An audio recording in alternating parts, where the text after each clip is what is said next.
Thank you, Carolyn, and ladies and gentlemen. Really a great pleasure to be here debating John Epstein on this topic. I thought the analogy was a little like taking on Albert Einstein on the subject of general relativity, you know, that he has really been such a giant in the field.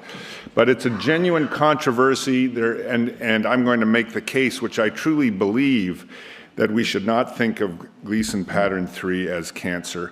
And this is partly a kind of philosophical and semantic question. What does it mean to say that something is cancer, the hallmarks of cancer, lessons from histology, the natural history data, modeling, and finally the actual practical impact if we change our view of Gleason 3 and no longer refer to it as cancer. So it's a hot topic. This is just 3 publications in the last year or so that ask this question: should it be called cancer? Does it have those characteristics? And so, you know, part of this is, what do we mean by a disease? And this is the broader context of overdiagnosis, which is a malady of modern medicine, and this comes mainly from well-meaning attempts to identify diseases earlier, introduce treatment earlier. It's an unintended consequence of screening, and we are not alone in the prostate cancer field. And if you go through all of medicine, from psychiatry, oncology, general medicine, there are a whole slew of diseases where the definition of normal has been altered to include earlier patients, thinking that we will treat them and they will do better in the long run. And the result is, and these are just a few examples, diabetes, hypertension, et cetera, where by lowering the threshold for what is abnormal, you suddenly have, in American figures, hundreds and hundreds of millions of men and women who are now ill with a disease, or at least potentially diagnosed and treated. And it's very analogous to what we have in prostate cancer. And as a historical vignette, I have heard several times that Don Gleason originally did not think Gleason 3 or less should be called cancer, and he was overruled. John Epstein may have some insight into that. And then the definition of actually what does the word mean. This is from Dorland's 1994, a neoplastic disease, the natural course of which is fatal. The current version, a malignant cellular tumor, which is transformation into malignant cells, and malignant means a very dangerous or harmful in influence or effect, characterized by uncontrolled growth, cancerous, invasive, metastatic. So, you know, cancer is bad news. That's the message. Patients, of course, hear that, want something done. We, in the oncology field, lung, thyroid, breast, bladder, renal, small renal masses, many clinicians and there's many areas where we are struggling with this problem of what is really cancer, what's the natural history. So I think there are going to be some areas of agreement between Dr. Epstein and myself. Inter-observer variability in Gleason interpretation is high. Pathology is an art. One man's Gleason 3 is not necessarily another's. Between observer variability is in the 25% range. There's been great inflation. So the diagnosis of Gleason 7 since the 2005 redefinition by the ISUP resulted in one study from 25% of cancers being Gleason 7 to 65% almost overnight. So that's an issue. A third is that what you see histologically may not actually represent the molecular alterations in that cell, and there's clear evidence from some recent publications that prehistologic genetic characterization may occur. So Gleason 3 is just not one animal. Prostate cancer is obviously heterogeneous, but even one histologic pattern may be genetically heterogeneous. And there's exception to every rule. So even though I may convince some of you that by and large Gleason 3 does not behave like a cancer, there's going to be exceptions. And then the final kind of introductory point is that the Gleason scoring system has evolved over time. Now no one talks about Gleason 1 and 2 on the biopsy, at least. There was a shift upwards in 2005, and perhaps the next step is to redesignate Gleason 3 as not a malignancy. This is an incredible article for any of you who are interested. The update of the classic Heinahan and Weinberg article. This was in Cell a couple of years ago, the hallmarks of cancer. These are the original 6 ones.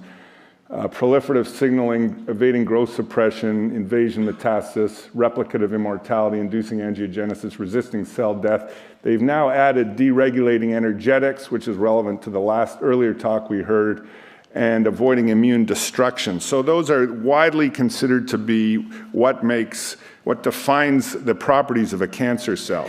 And what is remarkable is if you compare Gleason 3 and 4 to almost all of the molecular aberrations and genetic alterations that are known to be associated with these 6 or 8 behavioral characteristics of cancer cells, how for gene after gene after gene, whether proliferation, AKT, anti-growth signal and sensitivity, apoptosis, Gleason 3 tends to be normal. If it's a tumor suppressor gene, it's expressed rather than being absent in 4 and 5. If it's an oncogene, it's not upregulated, et cetera, et cetera. There really is a remarkable degree of consistency, mostly, with most genes that are known to be altered in cancer with 3 versus 4. Now, it's not 100%. There are some important exceptions that I'll show you in a minute. mTOR is one of them.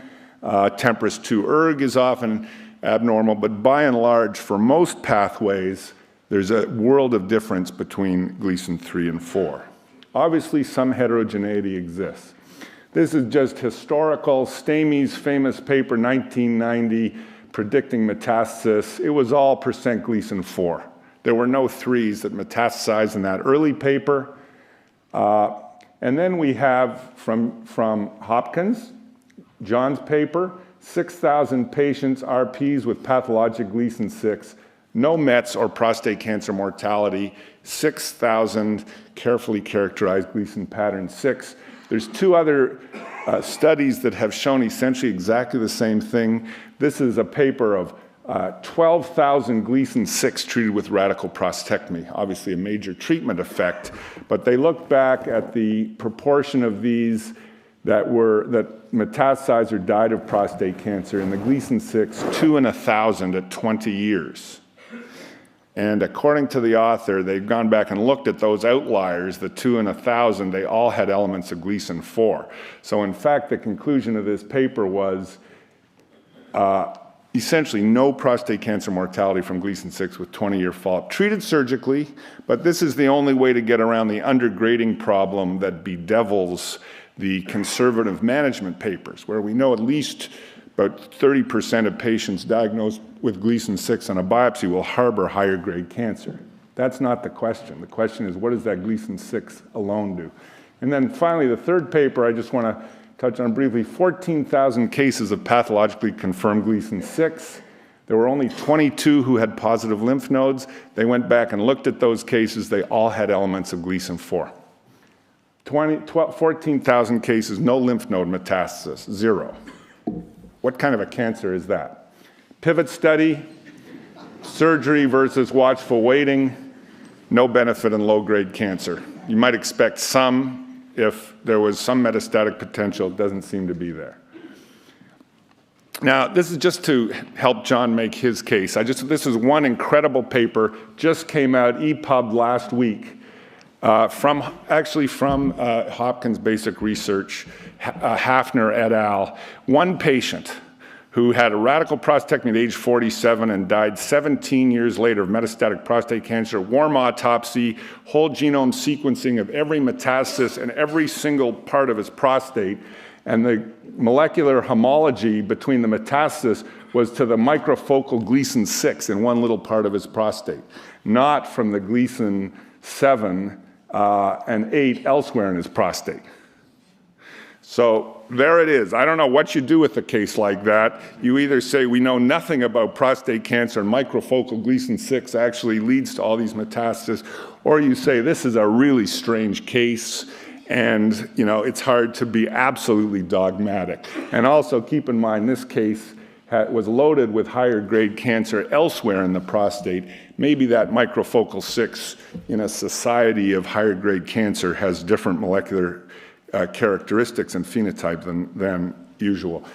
This was a proposal by Mike Droller. It was published recently that said rather than this model of progression through PIN, Gleason 3 to 4 and 5 and higher disease with metastasis, a kind of bladder cancer type model with a bifurcated profile of either proliferative growth leading to Gleason 3, which is innocent, or dysplastic growth leading state to 4 or 5, with dotted lines here saying rarely you have progression. And we have some data that this does occur maybe around the rate of 1% per year, but is an uncommon phenomenon. I think it makes a lot of sense. You would not call this side a kind of malignant development. Finally, this is the cover of the consensus conference on active surveillance that was published about 1.5 years ago that concluded strong consideration should be given to modifying the anxiety-provoking term cancer for this condition. Proposals to call it idle tumors, indolent lesions of epithelial origin, or pun lump like bladder cancer, prostatic neoplasia of low malignant potential. And this would take a lot of the heat out of the patient's anxiety. What we call things makes a difference. I think one of the earlier speakers showed this similar thing. Both are cats, but calling it something different would reduce the anxiety of patients. We would think about it differently. It would make it a lot easier to counsel patients like we now do with PIN and ASAP with conservative management. And you do have to follow these patients. We're not saying it's completely normal, just that it doesn't behave like cancer and it shouldn't be treated like cancer. So to conclude, I think Gleason 3 occurs normally with age, lacks the molecular hallmarks of cancer, would be large societal and public health benefits to changing the nomenclature to a non-cancer term, understanding that there may be rare exceptions to this. Thank you.